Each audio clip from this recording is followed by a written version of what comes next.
And I was told that the king himself, the third, will be coming. So, like all other residents of that area,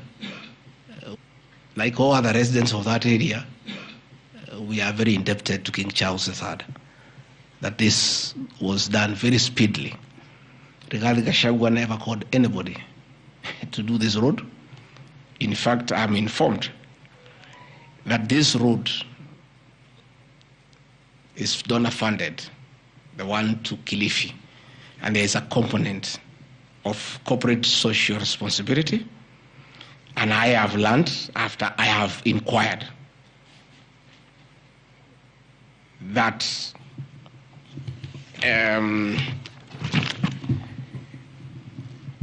these people of that road is called Takaungu Shariani Vipingo. It's off the main road, and I am made to understand that Kuritu Marine Conservancy,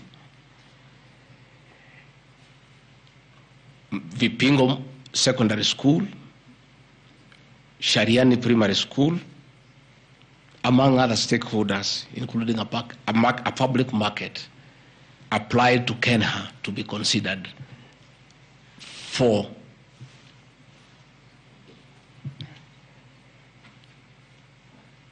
corporate social responsibility. And I think the issue of the king hastened that request. And that's why I said we are grateful to the king. Again, I invite evidence to show that I influenced that road. In any case, I would like to know the member of parliament for that area, how he will vote in this motion. He should be a very happy man. If Deputy President Rigathi Gachagua occasioned a tarmac road to be done in his constituency, he should vote for me. But I didn't. And when I went there, that Shariani market, people are very happy with that road, because I walk there in the morning when I sleep there. People are very happy with that road. The secondary school there, the boys and girls are very happy. The primary schools are there. And again, contrary to the assertion by the Honorable Mutuse, it's not a private road, it's a public road. And it is serving many people, a primary school, a secondary school, a market, and a whole community, including the family of the estate of the late Governor Rigathi Gachagua. We are just beneficiaries of good deeds by our government that were hastened by the arrival of His Majesty the King III. Undermining the President and the Cabinet by allegedly making contradictory public statements from the position taken by Cabinet regarding the evacuation of the people residing along Nairobi River. To start with, for the record, President William Ruto has never complained to me that I have undermined him.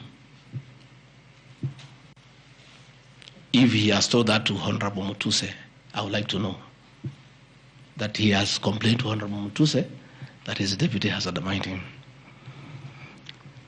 Article 147 of the Constitution provides the Deputy President shall be the principal assistant to the President and shall deputize for the President in the execution of the President's functions. Article 28, which states that every person has inherent dignity and the right to have that dignity respected and protected. Article 29C, which states that every person has the right to freedom and security of the person, which includes the right not to be subjected to any form of violence from either public or private sources. Section 152G1 of the Land Act, which states that notwithstanding any provisions to the contrary in this act or in any other written law, all eviction shall be carried out in strict accordance with the following procedures. A, be preceded by proper identification of those taking part in the eviction or demolitions.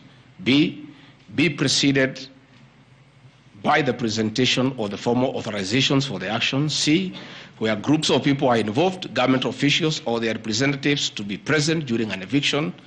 D, to be carried out in a manner which respects the dignity, right to life and security of those affected.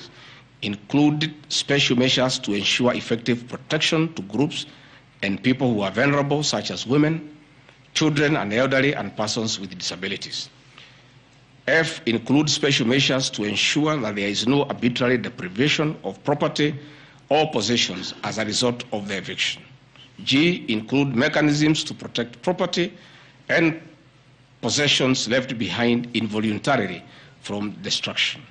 H, respect the principles of necessity and proportionality during the use of force and give the affected person the first priority to demolish and salvage their property.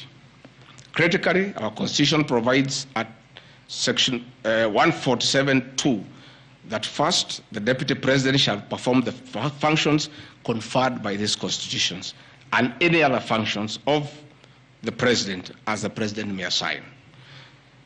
Pursuant to Article 3 of the Constitution, I, as well as every citizen of Kenya and state of public officers, have the obligation to respect, uphold, and defend the Constitution in performing any of my functions.